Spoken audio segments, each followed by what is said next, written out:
Welcome to the Shreveport Connection with Tommy. This video is on TNA Impact Wrestling results and some brief TNA wrestling news and a death in former pro wrestler. Okay. Former WWE wrestlers Luke Gallows, a.k.a. Drew Hankinson, and Mike Knox, a.k.a. Michael Headinga, wrestled as Ace and 8 at the Bound for Glory pay-per-view. One source noted that the other masked members of Aces and Eights were played by Wes Briscoe and Garrett Bischoff, and of course Devon was unmasked. Keep in mind that the company doesn't necessarily have to use the wrestlers they are using now once the characters are unmasked. TNA legend Hulk Hogan announced in Tampa, Florida on Tuesday that he has filed a lawsuit against Bubba the Love Sponge, a.k.a. Todd Clem, and the radio jock's ex-wife, Heather Clem, for recording his sex act with Heather without his consent. Hogan is also suing the Gawker website for publishing a portion of the footage of their sexual encounter, and Hogan is seeking $100 million from the Gawker website alone and an unspecified amount from Bubba and Heather Clem. You can read more details at tmz.com/2012/10/15/ Hulk Hogan Bubba the Love Sponge lawsuit sex tape. Hogan's attorneys are demanding that they will go after anyone who republishes the sex footage and are demanding that anyone who has copies turn them in so they can be destroyed. You have no idea how badly I wish that they could erase the haunting images from my brain. Mickie James, who recently underwent surgery on an undisclosed injury, posted an update on Friday by Twitter earlier today. Check up with Doc yesterday, hearing I can drive again, as long as I'm not medicated, and start back in the gym. No heavy lifting, abs. James also noted yesterday that due to her injury, she will be unable to face Taylor Hendricks, the recently signed gut check winner to TNA, at the USA Championship Wrestling's Tennessee Homecoming 2012 event. That is tomorrow night at the old Burns Gym in Burns, Tennessee. 2,900 fans were reportedly attended TNA's Bound for Glory pay-per-view at the Grand Canyon University Arena in Phoenix, Arizona last Sunday. TNA Knockouts champion Tara will be opening her new pizza restaurant in the Chicago area in January or February 2013. Tara told the Chicago Tribune that she will be working regularly in the shop when she's not on the road for wrestling. TNA World Heavyweight Champion Jeff Hardy debuted a new title belt on last night's episode of Impact Wrestling. The new belt is similar to the Immortal belt that he debuted in 2010 and was made by the same company, Top Rope Belts. TNA taped the finals of the UK Boot Camp reality show before last night's episode of Impact Wrestling in Orlando. The Blossom Twins from the Boot Camp show also wrestled in a dark match, losing to Gail Kim and Madison Rayne. Mr. Anderson vs. Robbie E. was taped last night to air on TNA Explosion. No results on who won either match. TNA Knockouts champion Tara will defend her title against Miss Tessmacher in a Bound for Glory rematch on next week's Championship Thursday episode of Impact Wrestling. Next week's Impact will also see Jeff Hardy defend his World Heavyweight title against an opponent picked by Hulk Hogan. Hardy's potential opponents include Kurt Angle, Mr. Anderson, and James Storm.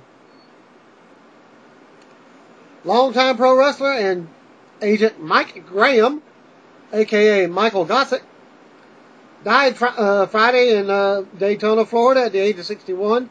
Dusty Rhodes broke the news on his Twitter page. "Rip to my mentor in the business, Mike Graham," Rhodes tweeted. May God be with his family. He will be missed. Unquote. Graham is the son of the late Florida promoter Eddie Graham.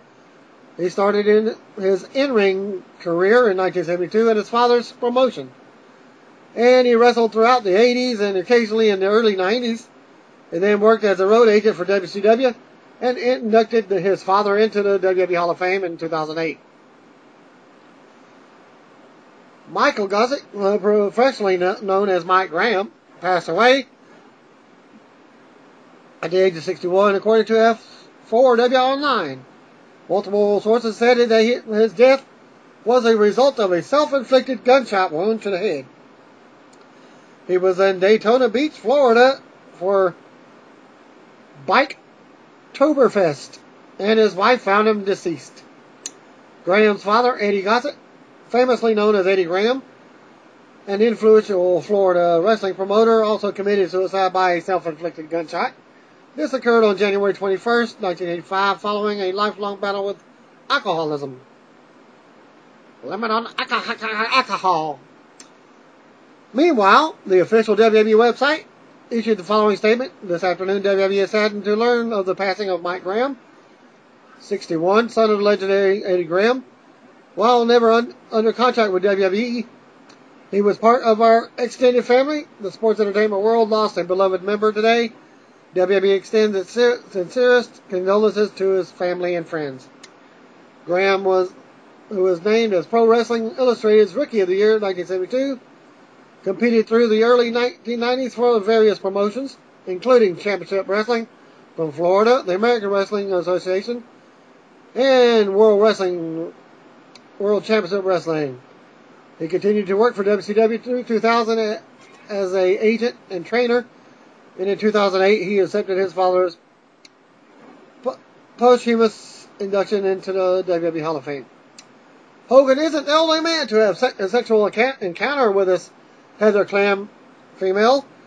Recording on video, TMZ is reporting that they have viewed 3 additional sex tapes with Clem and other men that were recorded while she was married to Bubba the Love Sponge. Each of the encounters occurred in the same bed she shared with Hogan. I wonder how many STDs is there now. Is this thing recording, she asked.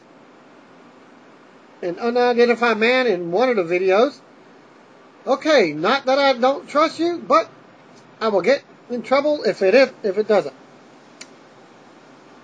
And you can read the full story at tmz.com /2012 /10 /19 Hulk Hogan sex tape partner Heather Clem Springer recording. Wait, isn't she the delicate flower who was supposedly telling friends of an online gossip website that she was distraught because she looked like a piece of meat in the Hogan video?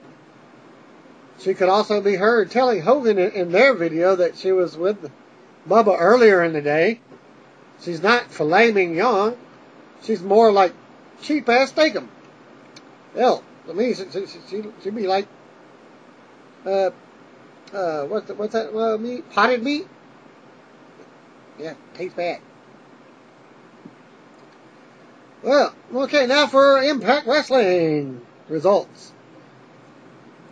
The show started with Aces and Eights walking right past the security now that they have full access to the Impact Zone. And they came out through the crowd and stood in the middle of the ring as the Vice President comes up and on screen. He says, what a beautiful sight this is. He says that they have one man to thank, someone who is now a full member of Aces and Eights and part of the Brotherhood. And we know him as Devon. Devon comes out through the crowd in his Aces and Eights vest, jacket, hugs all the members in the ring. He tells the fans to shut the hell up. The crowd chants, "You sold out," at Devon, and they say that he says that the men in the ring were the ones who have had his back since they won. They were the ones who were there for him when he was down and out, and the fans are the most no good, inbred pieces of crap he's ever seen. If the fans want to know why he did it, it's because he could. He thanks Aces and Eights for helping him stand in the ring testifying. And he thanks the man who organized the whole thing and patched him in. This is the group that will destroy TNA, and as the fans tell Devon that he sucks, he cuts to the chase and says he didn't forget when Bubba turned on him in this very ring and eventually put his son through a table. And payback is a biatch. Before Devon gets any further, Bully Ray, Sting, Samoa Joe, Kurt Angle, Hernandez, Jay Storm, Mr. Anderson, AJ Styles, Chavo Guerrero, and Garrett Bischoff came out of the back. One of these men is not like the other. Sting says he's glad Aces and Eights made it to the Impact Zone because he wants to introduce them to the TNA roster. The TNA guys rush the ring, and then a huge brawl breaks out in the ring until Hulk Hogan's music makes a save, and his successor to Ron Jeremy himself comes strolling out to the ring with a baseball bat in hand, Sting style. The TNA roster clears the ring as Hogan makes his entrance. And we go to commercial. Back from the commercial, and Hogan says to do what we gotta do. The TNA guys go after Aces and Eights, who backpedal to the locker room. Hogan says that it doesn't work like that because when Aces and Eights got full access to TNA, then they've got to fight. Sting says he wants to fight Devon right here tonight. Bubba also wants to fight him, but Devon says it ain't happening. Hogan says he's got a choice to make because if he wants to be here, he's got to fight Sting right here tonight. The crowd chants for Bully, who desperately wants the match, and Devon says he's got it. So Hogan tells him he better show up. Devon says Sting better show up or they'll find him in the parking lot. And Bubba points at Devon and makes his thoughts known. And Bubba gives Hogan a really dirty look as the segment wraps up. Then we get a video package looking back at Bound for Glory and see clips of Jeff Hardy defeating Austin Aries for the TNA World title with another brand new Jeff Hardy design belt from Top Rope Belts. Jeff Hardy will be holding a celebration right here tonight. Meanwhile, A-Double is backstage saying it's such a surprise to see the Hardys getting a celebration tonight. But no party would be complete without the greatest man who ever lived. He'll even bring cookies. Well, the Cookie Monster isn't there tonight, so guess what happens to the cookies? They get tossed. Hogan is in his office telling Mr. Anderson that Jeff Hardy is going to defend the title against one of four men. James Storm is already in. There's a three-way match later tonight for the second spot. And he wants Anderson to have the third spot because he's been on the right track. Joseph Park walks in and Hogan asks him if he's okay. And Park says that they need to talk, but wants to do it alone. Hogan miraculously remembers that the cameras are there and tells them to leave while he talks to Park. First matchup, the TNA TV title match, Samoa Joe versus Robbie E. Robbie T is, of course, at ringside. Joe runs Robbie over with a charging forearm. And as soon as the bell rings, then he whips him to the corner and charges in with a back elbow, followed by a leaping ensiguri. Joe with a snapmare chop kick, knee drop combo for a 2. Joe with short jabs in the corner. Robbie throws a few weak shots back at Joe, but does no damage. And Joe lays him right back with a chop. Joe goes for the muscle buster, but Robbie T holds Joe's ankle from the outside. And Robbie E kicks Joe off into the middle of the ring. Joe doesn't go down, and T takes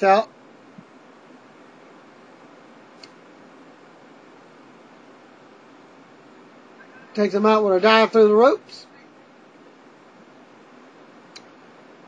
Robbie E tries to get the jump on him with a dive off the apron, but Joe kicks him in the ribs all the way down, and they go back inside where Joe flattens Robbie with the muscle buster before choking him out with the Coquina clutch.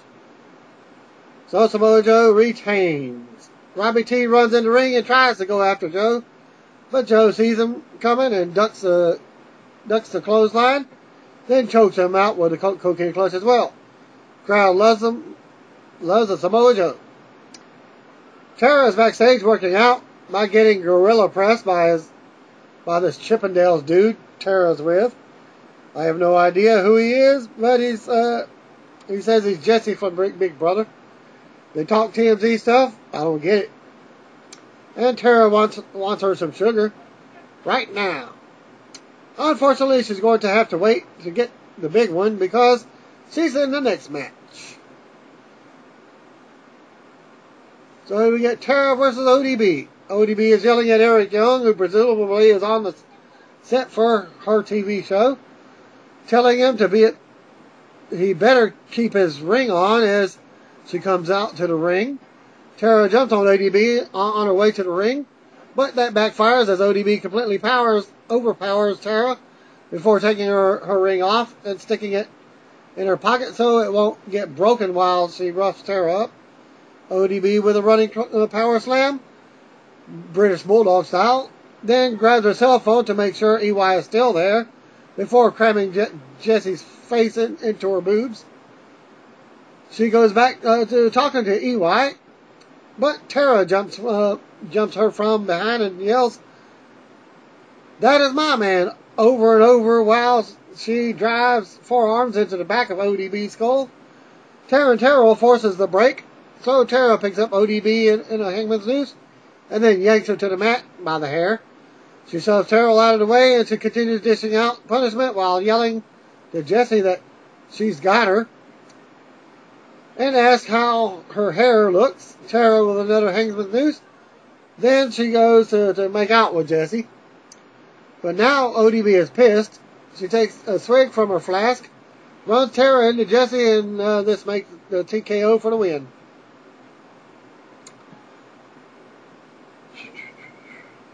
What are the match? ODB. So I guess it was a non-title match. Brooke Tessmacher is standing at the top of the ramp, smiling and applauding Tara's loss, waving at her as she slowly comes into the arms of Jesse. AJ Styles is backstage telling Kurt Angle that he likes teaming with him, but they won't. They both want to be the world champion, so no disrespect, but he'll see him out in the ring. Angle watches AJ leave as he says, "Yes, you will." Angle watches AJ leave, and AJ says, "Yes, you will." Aces and Eights are hanging around in the parking lot as Devon gets ready for his main event match. While they're doing that, we go to a video package looking at the past weekend of Battle for Glory. Chavo Guerrero Jr. and Hernandez won the World Tag Team titles. Christopher Daniels says that they went for that when the rematch happens, they're going to kick the dog crap out of them because they're the only tag team champions of the world. So the next tag team match is Kid Cash and Gunner versus the World Tag Team titles champions, Chavo and Hernandez. And they actually got a new tag team name. It's not Mexican America. Gunner and Cash jump the champions before the bell, but Hernandez takes them both out with a double clothesline. Then press slams Cash right in the middle of the ring. Chavo comes in and drop kicks Cash in the back of the neck. But a cover only gets a 1 count when Cash grabs the bottom rope. Hernandez came back in and gets Cash in a bear hug, then pops him up into an overhead release suplex.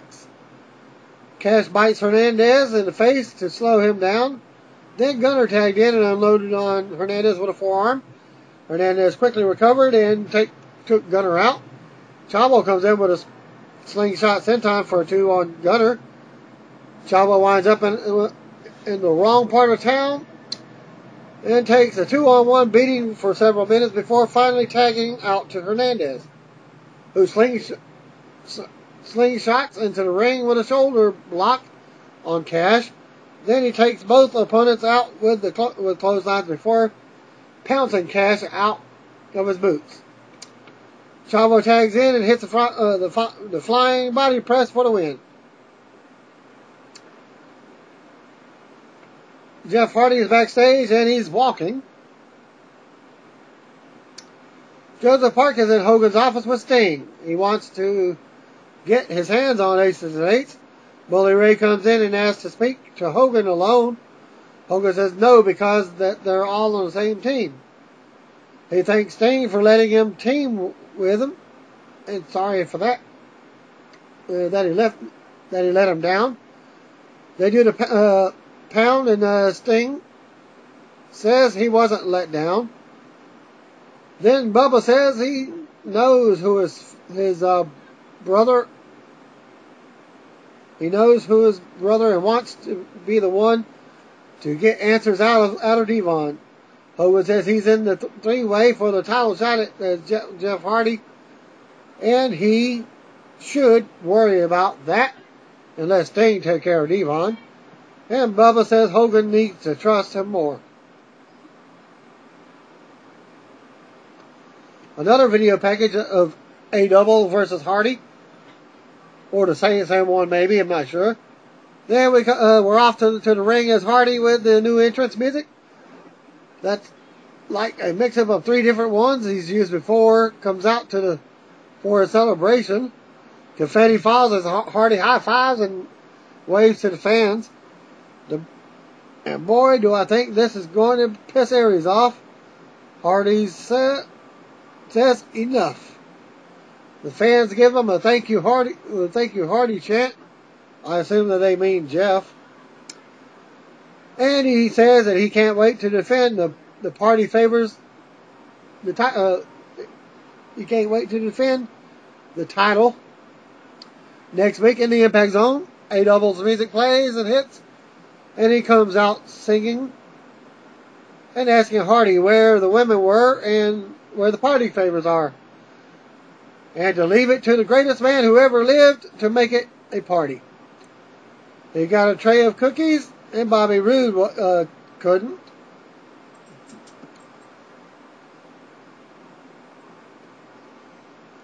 Okay, well, he did what Bully Ray couldn't do.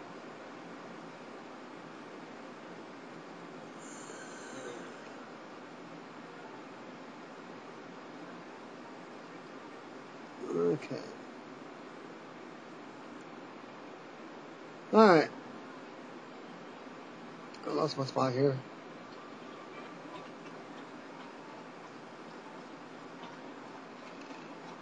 Okay. Hardy says he chased this for over a year and the fans have been there through him thick and thin and he can't thank them enough. Fans give him a thank you Hardy chant. I assume they mean Jeff. And he says he can't wait to defend the title next week in the Impact Zone. A Double's music hits and he all comes singing and asking Hardy where the women and the party favors are. And to leave it to the greatest man who ever lived to make it a party. He's got a tray of cookies, starting a We Want Cookies chant, and a bunch of balloons. And he wants to give Hardy credit. He did what Bully Ray and Bobby Roode couldn't. And that's to beat Austin Aries on pay-per-view. To celebrate, they brought some gifts like balloons, which were let go, and some cookies. But Hardy said he wasn't hungry, he didn't eat cookies, and smacked the tray right out of his hand.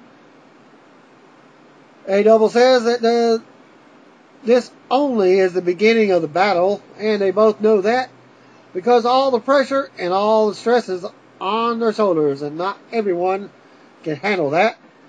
He can invoke his rematch clause anytime he wants. He tells the fans, chanting for Hardy to shut up, but he's going to let Hardy crumble under the pressure because he's going to win back the world title. He makes fun of the new belt Hardy's carrying around, and he says Hardy's even got his face on the title, and it seems that he must be able to pull some strings around here. He thinks it's the spitting image of Hardy, so he spits on it. Hardy nails Aries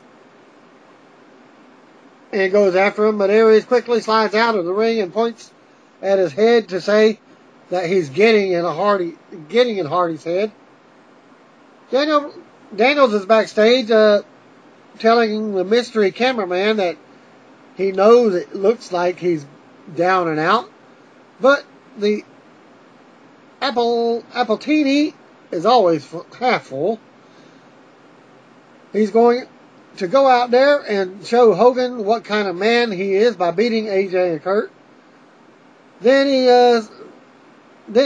he can share one of the delicious drinks to get that together.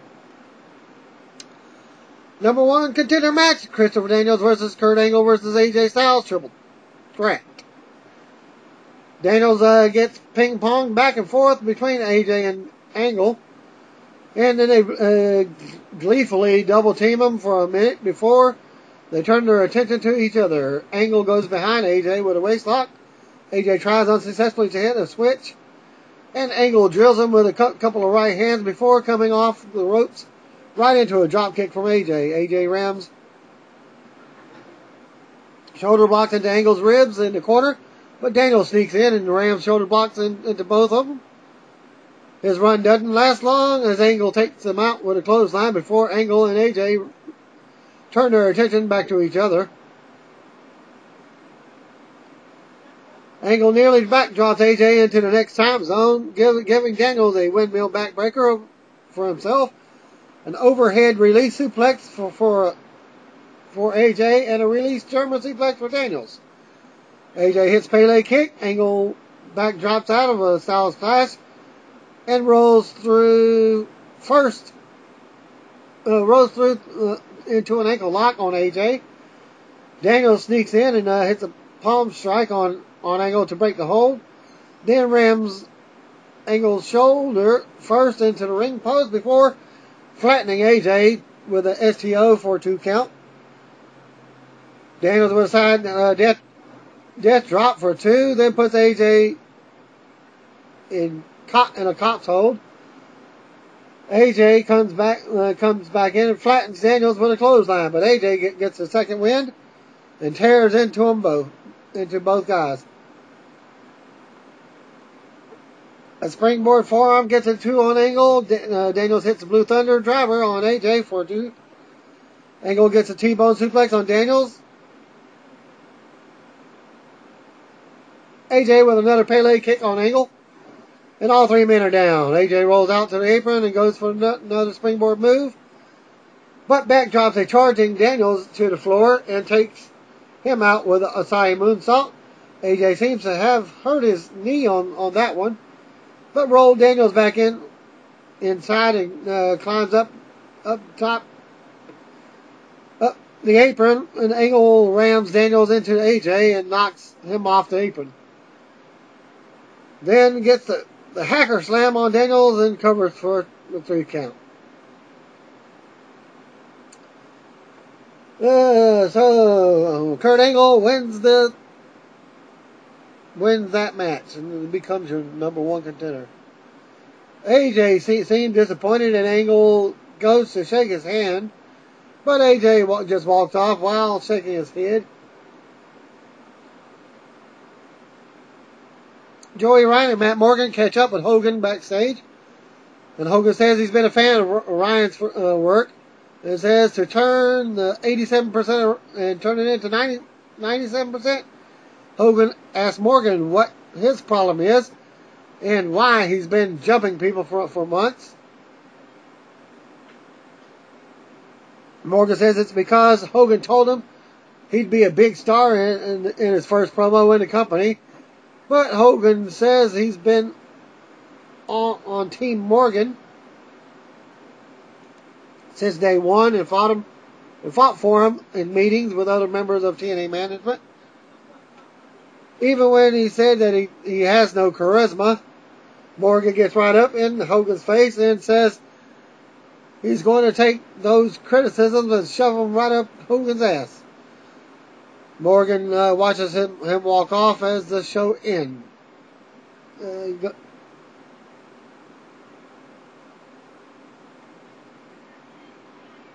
He walks off and smiles. Okay. We look back at Bound for Glory as Sting is inducted into Hall of Fame. We get James Storm beating Bobby Roode in a blow-off to their year-long feud. Speaking of Storm, he says that he was taught as a child that what goes around comes around. A year ago this very night, he became the world champion. And at Bound for Glory, he and Roode kicked the crap out of each other. But for every ounce of blood he lost, he kept getting up for himself, his family, and his fans. And when he came back to TNA, he has a bucket list. In comments, number 10 was to kick the crap out of Bobby Roode. Gets down to number 2 immediately. Number 2 was to drink beer. Number 1 was to win back the world title. And next week, he's one of the 4 guys who is in a match for the world title. So, wait a minute. It's Bobby Roode hobbling down to the ring, and obviously still suffering from consequences of their match from this past weekend. Storm takes his jacket off, as Roode does so as well. They head to the ring to tell Storm that they have made good on a promise. They have both swore that they would be given everything they had at Bound for Glory. They kicked the crap out of each other, but when all was said and done, they had one of the bloodiest battles in the history of wrestling business. Storm asked SoCal Val for a chair because it's a lot easier to kiss ass while you're sitting down. Roode says Storm should kiss his ass because it took him a year to beat Bobby Roode. But doing that brought him way up in the pecking order. And he should kiss his ass because he... Okay, I already said that.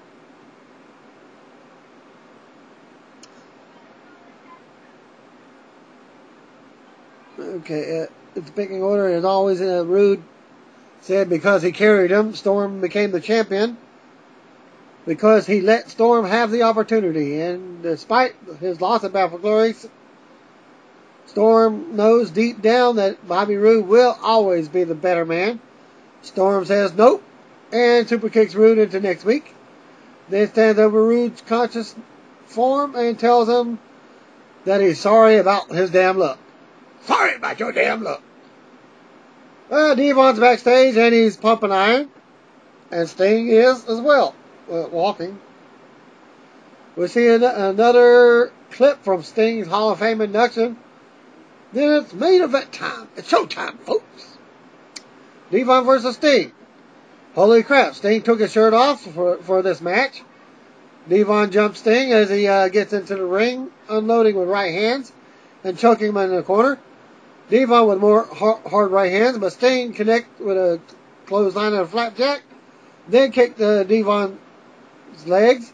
Devon dodges the Stinger splash, but Sting quickly recovered and nailed Devon with a right hand. Then knocks him silly before whipping him hard into the corner. Sting stomped on Devon's fingers and goes to rake the eyes. Doesn't quite get Devon over with a clothesline and covers by dumping him out to the floor as we go to commercial. We're back, and Devon has Sting in trouble, but Sting starts firing back on his own. He goes to the eyes. Devon chokes Sting out on the middle rope and pressures him before laying him out with a hard right hand. Devon continues to working Sting over.